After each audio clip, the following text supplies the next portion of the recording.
Hey guys, what's going on?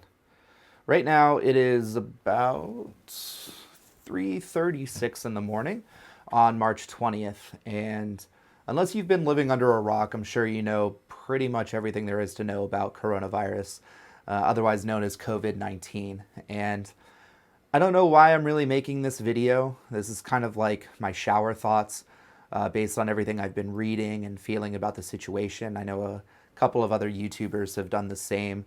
But I mean, this basically, it's kind of no question, this is the most historic event to have happened in our generation, or at least, certainly my lifetime. There are a couple of other events that, come to mind as contenders, like 9/11, Y2K, SARS, or the swine or bird flus, but nothing really compares to what's been going on in the past few weeks. And one of my friends, Julie Alexandria, just tweeted yesterday, "What a year this week has been."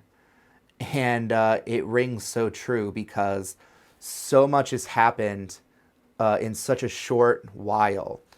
I mean, just 2 weeks ago, I was flying to Boston for PAX East, where everybody was aware of coronavirus at that point. Like it was even a thought at CES in January, like we knew what was going on there. And, but it was much smaller scale.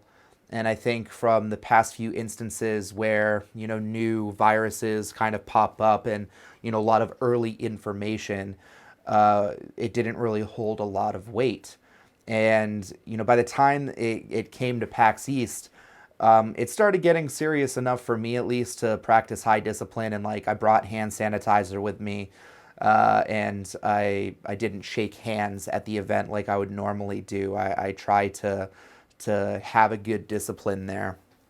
But it was still one of those things that was like kind of brushed off. Everybody was saying like, the flu kills more people in a given year than this is, so there isn't really an issue. And basically, we just weren't really educated on the topic. But my brother lives in Boston, and so I was grabbing lunch with my family, and he was telling us like, this is a really big deal, and you guys should make some preparations for it.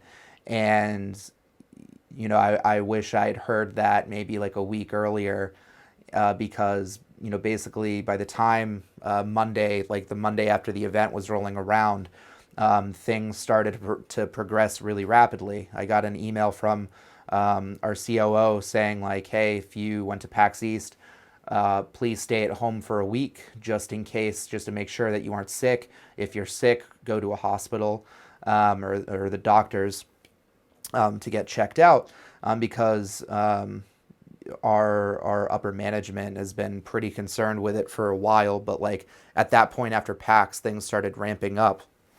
And then, during that time, I was working at home. The TwitchCon EU got canceled, E3 got canceled, and people were kind of groaning. But during this time, I was like researching or reading up on like the specifics of why this was a big deal, because I was just taking my brother's advice and just seeing the combination of how long a person is contagious versus the mortality rate. Like that combination of factors is really what is what the concern is. And it's been proven because like it's just been multiplying at an alarming rate. I think at the time of this recording, my numbers are probably wrong, but I think we're at something like 300,000 cases worldwide, with a little south of 10,000 deaths, which is huge.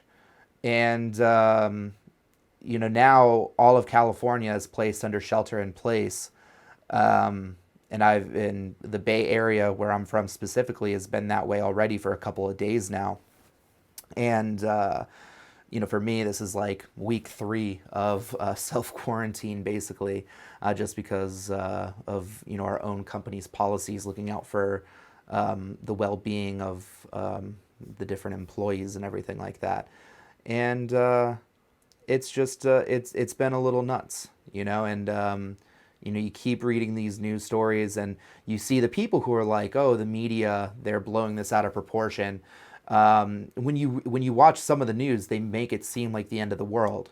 And then when you try to prepare, you go to the grocery stores because Amazon Prime Now doesn't work anymore. Like these things that we've depended on for so long, just kind of like not available. And so you go to the grocery stores and like there's nothing left. Like the whole toilet paper situation is just sort of ridiculous because I'm sure that you know that it has, no bearing, like this disease has no bearing on the business down there, but people just like felt the need to stock up and it caused this panic buying. And then it turned into a real problem because now if everybody's panic buying, if you just need toilet paper or these other like essential household items normally, you can no longer find that as a result. So then you have to get in that sort of mentality to keep up with everybody else because it's sort of that herd mentality kind of thing. And so everything's been sort of veering out of control.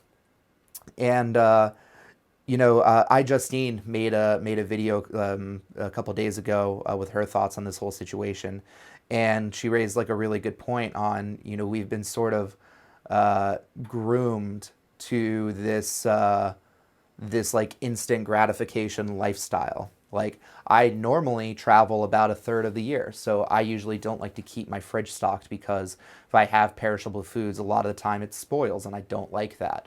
So normally I don't shop in very large amounts. And there's apps like Prime Now, which bring me food within like half an hour. Or we can order from restaurants through Postmates or Uber Eats, and so it's like a completely different mindset now to like stock up on groceries and like knowing like the strategies there and making sure that we can last because the shelter in place started on the 16th or the 17th, and it's supposed to last till the 7th, so 3 weeks. But now all of California is under that, and I think it's already extended. But one of the things I've been reading, and I'll link it down in the description panel because it's a super important read. It's a study it's an Imperial College study. And basically they ran infection models on this virus and basically ran through the different scenarios of like our reaction to the situation. And basically it's like, okay, if America does nothing, this many people get infected and like 4 million people die. And part of it's not even just from the mortality rate; it's just from the healthcare systems and the hospitals getting overwhelmed. And we're seeing this in Italy, and it's such a scary situation where they only have so many ventilators for the treatment for people who are coming down with these cases, and they have to choose who lives or who dies because they don't have enough supplies. Or beds or manpower, whatever the infrastructure in place to serve everybody that's falling under this. And we are at risk of that ourselves in America. I think there's 1 million beds, hospital beds in America for 300 million Americans or something like that. And so this is why you see a lot of things about like flattening the curve.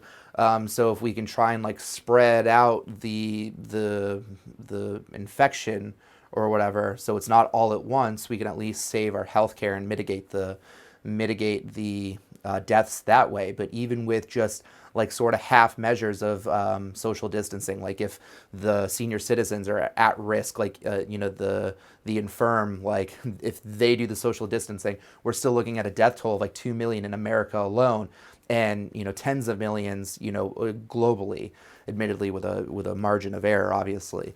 And so, this study shows like basically what we're doing now with this shelter in place, where if everybody does social distancing, we can keep the deaths to the thousands, which, people are still going to die, but we can try and mitigate that. And it's not a 2-week process. Like right now, they've tested vaccines on a couple of people, or like in a group, like a couple of companies are testing vaccines now, but they need to monitor those people for 14 months to make sure that the vaccines are safe. Then it will take another couple of months to actually produce it. So it's estimated right now that we are no closer than 18 months away from a vaccine. And if we lay off this strategy of the social distancing, basically the work gets undone and then we run into the same situation again. And so like this is going to be the new norm so to speak, for a while if we want to save people, which is super important because yeah, there's different age groups or pre-existing conditions that kind of make you at risk. But like a life is a life, and so there are these people who are like, oh well, I'm not at risk, so like I should be able to go out and get this $8 round trip to Italy, and it's like you could be killing your grandparents, you could be killing somebody's parents or something like that if they're at an older age because it could hit them a lot harder, and it's like we have to look out for one another, and so I think the government is doing that, but now we're posed with this other very real problem of basically those who work on an hourly wage and those who live paycheck to paycheck. I mean, thankfully, I'm blessed enough to work for a company where I can work from home. We will continue to sell products. Probably not as much because, people are probably going to be spending less on luxury items during this, especially if they're, people that are more affected by these kinds of things. And we just need to figure out a situation there. So I know that Congress has been passing around different bill ideas like 2,000 a month per person or 1,000 a month per person and per child or 500 per child or whatever they decide to land on. It just needs to happen soon because you know people need to be able to survive this survival process. And if they don't have money because so many people are getting laid off right now, because if this shelter in place, if you're not a non-essential business, you're shut down and you're essentially laid off. Some of these guys might be able to collect unemployment. I don't know what the exact reimbursement is, but it doesn't look good for a lot of people, and so it's really important that they can get that solution because we are kind of in it for the long haul. If we're going this far, we've got to be committing. Otherwise, it's kind of all for naught. So it's been a really crazy past 2 weeks in general, and like right now, it's kind of business. We're trying to be like business as usual on my end. I work marketing, and there's this kind of guilt going on where so more people are working from home, and so more people have actually been buying our products in order to hook up to like Skype or Discord or Zoom calls so they can teleconference. And we were discussing like trying to maybe do some giveaways to basically hook people up with an upgrade if they want to do that, because we're seeing that there's this need growing. But then it's sort of like this guilt that we feel where it's like, is this disingenuous? Because we're still making money, we're still selling, like our business is afloat, but during this time that like people are getting sick and people are dying. And it's just like I kind of question everything that we're doing right now because I'm overthinking and just like thinking like,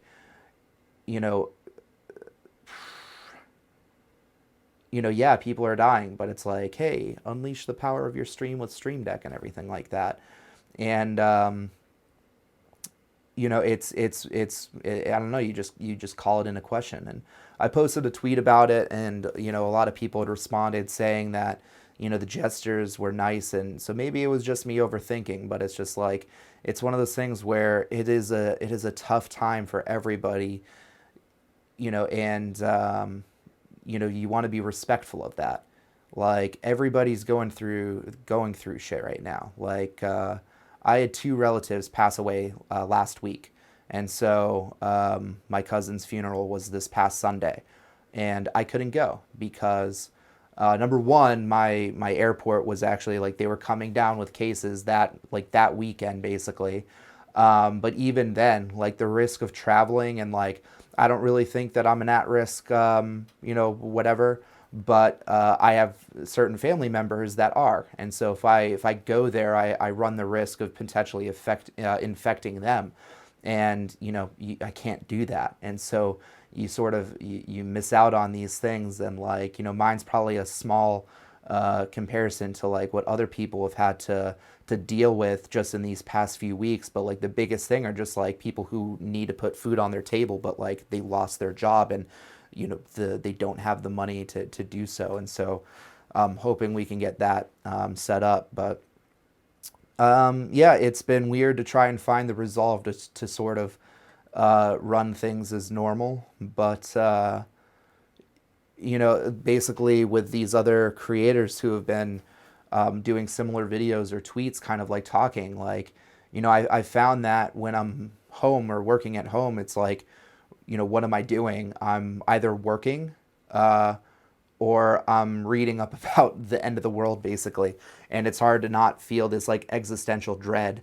And the times that I haven't been feeling that is when I've been watching like my favorite creators make a new YouTube video, when I'm watching a Twitch stream, or if I'm watching The Office or something like that, and these entertainers. And yeah, and you see these, and you see like, Conan O'Brien is trying to get back into it, filming on his iPhone. Jimmy Fallon, Jimmy Kimmel, like all these, or Stephen Colbert, all these TV hosts are trying to do what they do to keep everything going on. John Oliver, the same thing. And I watch all of these guys, and they're still trying to put out that product, and it's sort of an escape. And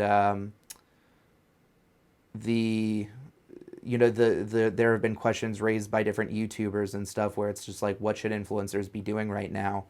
Do they just kind of carry on like the day is normal? And after seeing kind of everything and seeing like what I've been feeling like, and when I tune these on, I've responded to them like, yeah, if you can keep making the content, and if we just sort of pretend for a moment that things are okay, it can sort of be that act of normalcy that makes us forget about that existential dread for a little while.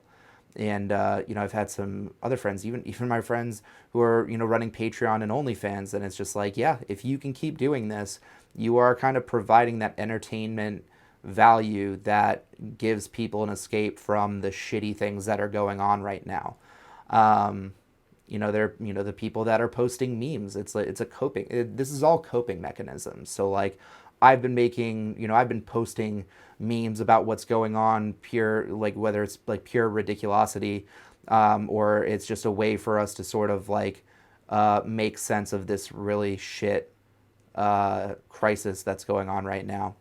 And for all of the YouTubers and streamers, you're providing that escape for people. And I think that in that same vein, I think that we can do the same with both. For me professionally, we can help basically outfit these creators to put out the best content they can, and we can try and make people forget about the shittiness that's going on right now just for a little while with the memes that we post, or the live streams that we do where we just play some video games or some trivia or something like that and just hang out and try to forget together for a little while.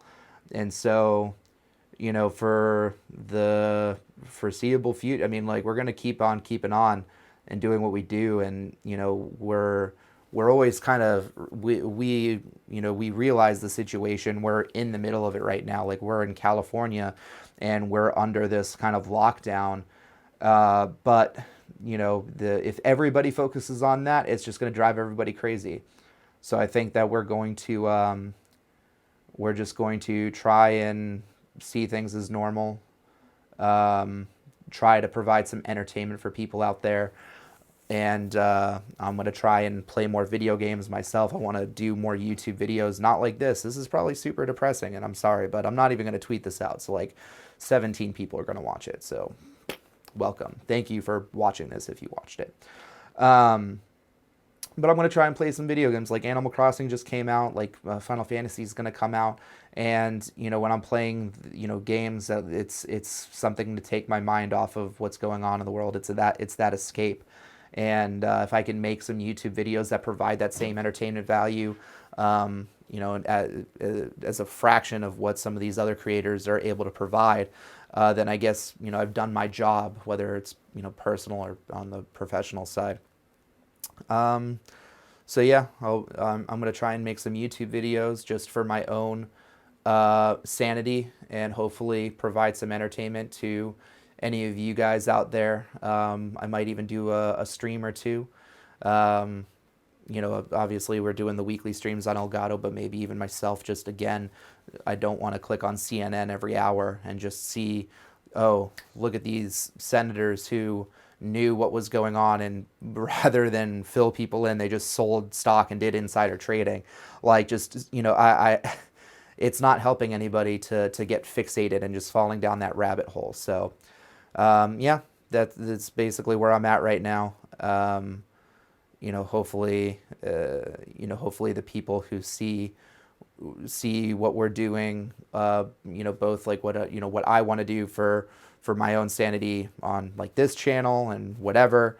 That's one thing. Hopefully people find that entertaining, but like, I just hope that what we do on Elgato, people know what we're doing and why we're doing it, and that it's not like something that we're just brushing off or taking lightly, because it's not that. It's just like we know, but it doesn't help you to be reminded of it every single minute from like every single source, like including a company that just makes streaming equipment. So yeah, hopefully. I have no idea why I even made this video. Like I said, it's just shower thoughts. But if you watch this, thanks. I'll see you on the internet. Probably crack a meme or two, and I'm gonna try and sell you products, because that's what the normal thing to do is right now. And we'll try and make more creators to provide that entertainment for the world. So anyway, that's it.